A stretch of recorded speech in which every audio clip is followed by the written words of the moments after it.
Hello, good morning po sa inyong lahat. Welcome sa aking YouTube channel, ang Kuya Mars TV 7588, ang Variety Content.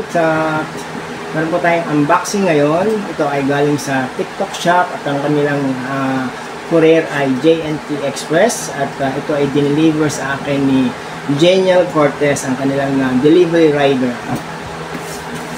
Natatandaan ko last year, a year ago na, ay bumili po ako dati ng fruit juicer dito rin sa TikTok Shop. Pero parang nabudol po ako ng seller ng TikTok Shop at iba ang ipinadala sa akin. Ito po yung pinadala sa akin.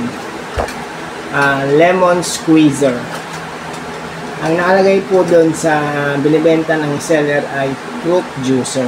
Pero hindi po lemon squeezer. Ilalagay ko na lang po sa description ko yung dati kong video na ako ay nabudol ng seller ng TikTok Shop.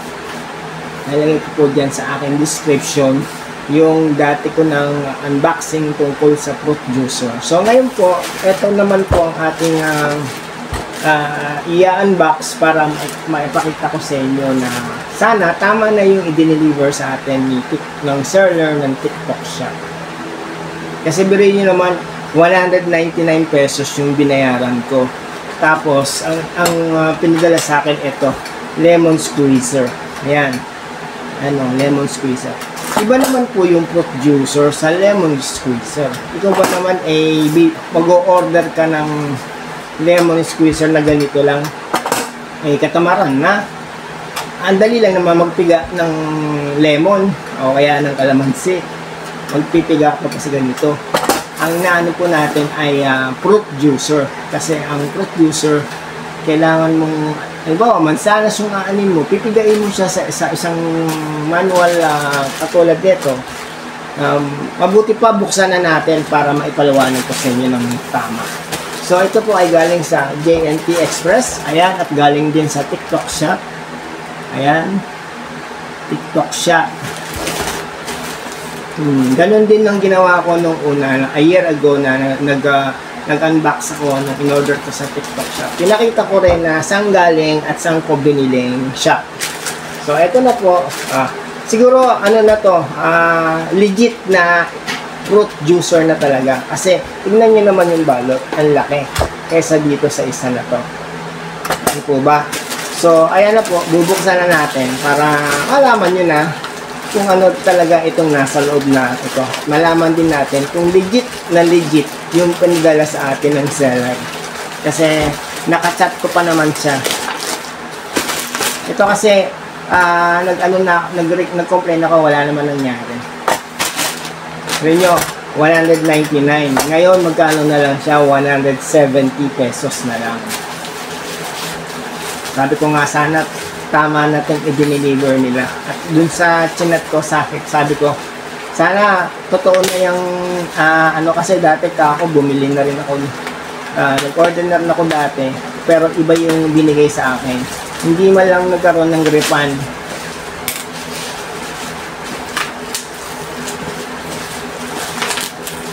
Wala man lang refund na nangyari. At hindi rin ako nausap ng seller. So, eto na po, totoo po na eto na talaga. Ayan. Yan ang totoong fruit juicer o fruit press. Kasi nakalagay dun sa advertise nila, fruit juicer. Ito naman ay fruit press. O, ayan o, tingnan nyo ang kaibahan, di ba? Kung ito yung nakita mo, dun sa binibenta ng seller, palagay mo ba, bibili ka pa ng ganyan? Siguro hindi na, di ba? Hindi yan ang o-orderin mo.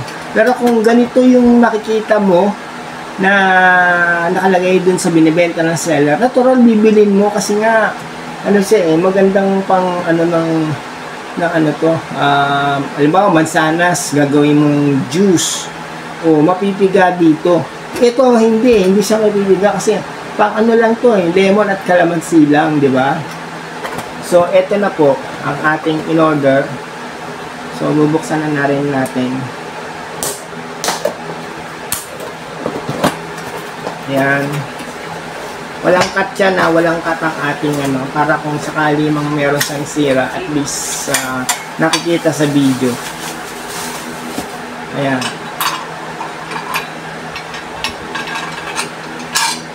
Ito yung pansala niya. Manipis lang siya. Pero sana matibay at tumagal sa paggamit natin. So, ang gagawin na lang natin sa mansanas, i-slice na lang natin ng maliliit bago natin ilagay dito at i-press ng pagganito. Tapos, isasalin sa baso ng pagganon yan. Tignan nyo pong mabuti, sipatin natin mabuti kung ito ay walang sira o walang damage para hindi man tayo mapaya, di ba? Oh. Dati excited ako nung dumating to eh. Pero napurnada, nadismaya ka kasi birin nyo naman, lemon squeezer yung ibinigay. Kaliwa-liwanag na nakalagay dun sa kanyang binibenta is fruit juicer o fruit press. Yan. Katulad nito, fruit press. Talagang maniniwala ka na kasi tinan nyo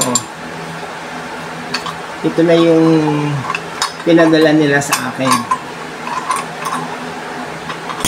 Talagang nag-chat pa ako dun sa seller. Sabi ko, sure na ba na ganyan ang ipadadala nyo? Kasi dati, bumili na ako dati. Nakalagay dun nga is fruit juicer. Tapos ang ipinadala sa akin, ito, lemon squeezer. One time ko lang ito nagamit kasi nga bad trip. Ito yung order mo, ito yung reality ng in-order mo, yan, ganyan. Tapos i-deliver sa'yo ganito. TikTok shop, paano ba yan? May mga seller kayong budol, last year pa yan, last year. May katibayan ako dahil nag-unbox ako sa aking channel ng YouTube. So, ayan po.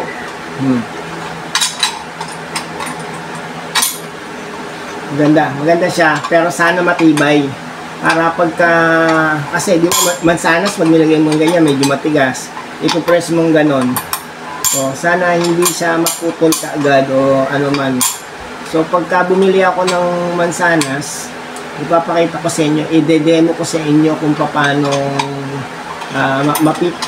mapipiga nito o magiging juice yung mansanas sa paggamit natin nitong fruit juicer na to.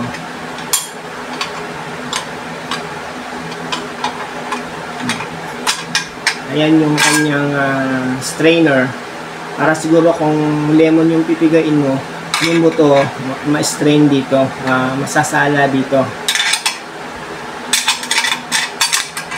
So yan lang po guys. Kita nyo naman, tama na yung ating order. Ito, yan. Tumama din last year, ayan, a year ago, ayan yung ating natanggap. Fruit juicer ang in order. Tapos ito yung natanggap natin, lemon squeezer. So, dyan na lang po, dito na po magtatapos ang ating unboxing galing sa TikTok shop at dineliver ng JNT Express. Ang kanilang rider ay si Janiel Cortez. Salamat po at shoutout po kay Inay Merly, ang aking silver member, at sa ating kaibigan na si Kameses, ang mga nagbigay ng kalapating inaalagaan ko ngayon. Salamat, bye bye!